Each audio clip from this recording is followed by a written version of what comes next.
Whenever a new camera model replaces an older one, there is almost always a relevant difference in price, and such is the case with the A7R Roman II and A7R Roman III. The question is, should you pay the extra money for the Mark Roman III model when we know that the sensor, the star feature of the A7R series, remains the same as its predecessor? Well, my job is to try and answer this for you. Let's get started.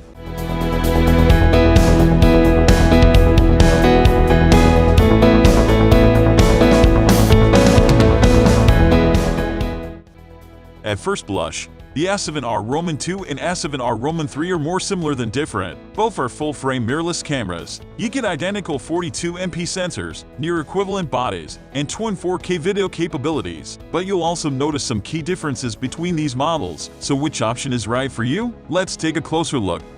Key differences: size and weight. Holding the A7R Roman II and A7R Roman III in your hands, you'd hardly notice a difference. The SONY A7R Roman III is the slightly heavier model, but not by much, clocking in at 657G, compared to 625G for the A7R Roman II. Note that both of these bodies are relatively light for full-frame cameras, and are going to be lighter and more compact than most full-frame DSLRs. In other words, you get the same length and height on the two cameras, though the front grip is noticeably extended on the A7R Roman III. Overall, both of these bodies are going to be a good option for size and weight-conscious photographers looking to travel, go on long hikes, and more.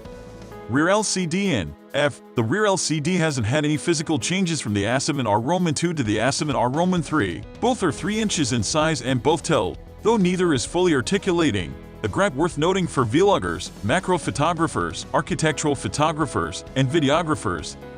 Build-in handling. If you're investing in a full-frame mirrorless camera, you want to be sure the build quality is up to scratch. So how do these two stack up? The SONY A7R Roman II and the A7R Roman III are both weather-sealed, and both offer excellent magnesium alloy construction. This should satisfy all but the most demanding of photographers, and you can feel comfortable taking your A7R Roman II or A7R Roman III into somewhat difficult conditions. In terms of design and handling, you're going to see a few small upgrades on the A7R Roman III compared to the A7R Roman II. You also get touch capabilities on the A7R Roman III, which is an excellent way to enhance your autofocus selection.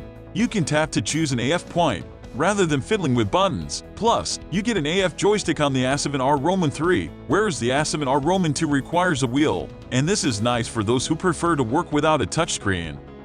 Autofocus. The A7R Roman II's autofocus system is decent, but nothing spectacular. You're going to get fast AFS shooting with still subjects, and while tracking is okay, it's not going to offer a ton of usefulness for action shooters. The A7R Roman III's AF system, on the other hand, is all-around excellent. You get lightning-fast AFS shooting, but also strong tracking capabilities. In fact, the upgraded AF system is what really makes the A7R Roman III into a well-rounded camera, as opposed to a specialist high-resolution body for landscape and commercial photographers. Sure, you can manage okay with the autofocus on the A7R Roman II, but it doesn't allow for serious action shooting like the A7R Roman III.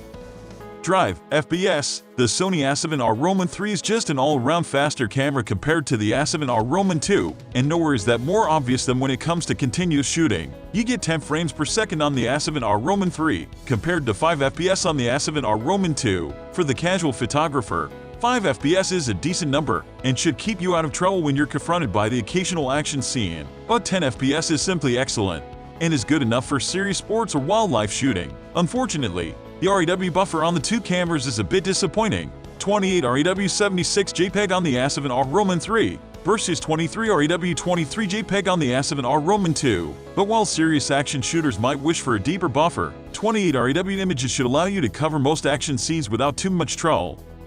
Image quality. The SONY A7R Roman II and SONY A7R Roman III pack the same full-frame sensor, which means you're not going to see much in the way of image quality divergence. First, it's worth drawing attention to the identical high-resolution megapixel count, because that is going to be the main appeal of these cameras for a lot of folks. 42 megapixels. If you're a landscape, commercial, architectural, or macro photographer who just loves to eke out as much detail from an image as possible, or a wildlife photographer who crops like crazy, then these 42MP will be put to good use. You do get a pixel shift multi-shoot mode on the A7R Roman III, which captures multiple shots to ensure greater detail and superior colors.